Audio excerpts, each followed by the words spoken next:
बिस्मिल्लाहिर्रहमानिर्रहीम।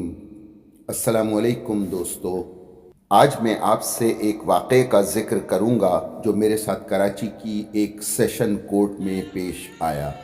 जैसा कि मैं अपनी पिछली वीडियो में बता चुका हूं कि मैंने कराची में 13 साल रेंट ए कार का बिज़नेस किया और 16 साल थाना कचहरी की। एक बार का ज़िक्र है कि मैंने अपनी कुछ कार्स एक आईटी कंपनी को मंथली रेंट पे दी हुई थी। अच्छी कंपनी थी, अच्छे पढ़े लिखे लोग थे, कभी कोई मुश्किल नहीं हुई, वक्त पे पैसे भी मिल जाते।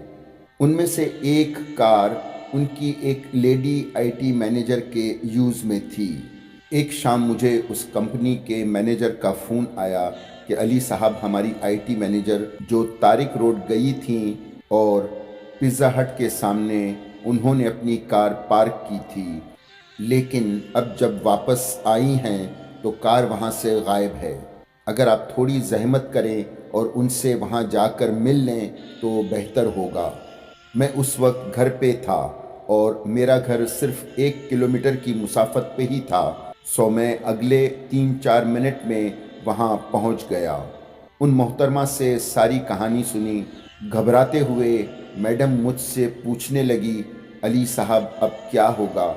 तो मैंने कहा, एफआईआर कटेगी, थाना कचहरी होगी और आपको पुलिस स्टेशन और कोर्ट में आकर अपना स्टेटमेंट रिकॉर्ड करवाना पड़ेगा। जिस पर उन्होंने मुझसे कहा कि अली साहब, आपसे एक रिक्वेस्ट है कि मेरी अपनी फैमिली लाइफ में बहुत परेशानियां चल रही हैं। अगर आप मुझे इन झमेलों से दूर रखें तो मैं आपकी बहुत ममनून होंगी। ये कहते हुए वो रो पड़ी। मुझे उनके आंसुओं पर रहम आ गया और मैंने उनसे वादा कर लिया कि आप इत्मीनान रखें, मैं किसी तरह भी आपको इस केस में ज़हमत नहीं दूंगा। मैंने आसपास के लोगों और सिक्योरिटी गार्ड से पूछा, सामने ही ट्रैफिक पुलिस की चौकी थी, वहाँ भी मालूम किया, अतराफ़ के 2-3 चक्कर लगाए, लेकिन सब बेसूद ही साबित हुए।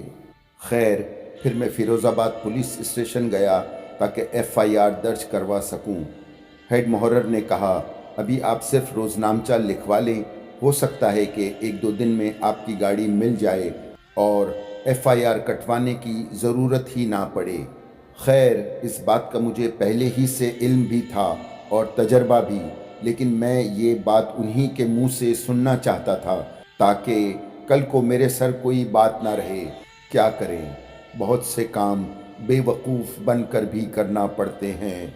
खैर, मैंने हेड मुहर्रर को सलामी दी और रोज़नामचे की कॉपी लेकर घर आ गया। घर आकर सबसे पहले मैंने सीपीएलसी में कंप्लेन दर्ज करवाई ताकि हर तरह से सेफ़ हो जाऊं। बहरहाल तकरीबन 2 हफ्ते बाद फ़िरोज़ाबाद थाने से कॉल आई कि आपकी गाड़ी मिल गई है, आप थाने आ जाएं, और मैं फ़ौरन ही वहां चला गया।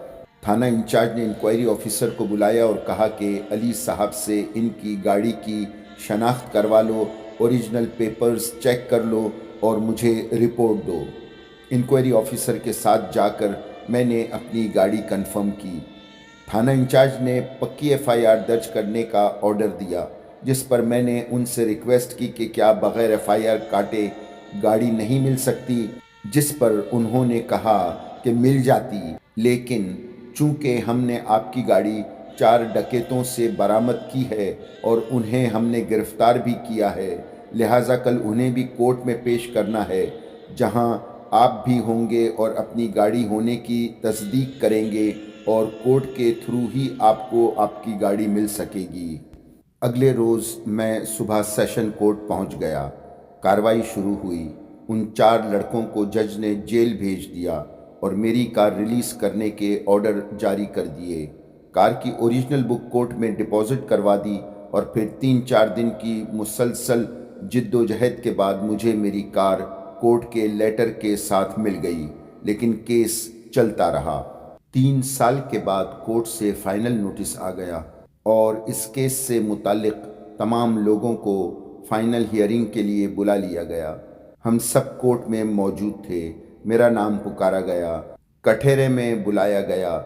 मजिस्ट्रेट ने जज के सामने मेरा स्टेटमेंट रिकॉर्ड किया। मैंने इंटेंशनली یہ اسٹیٹمنٹ انگلش میں ریکارڈ کروایا، ساتھ ہی اسٹینو اسے ٹائپ کرتا رہا۔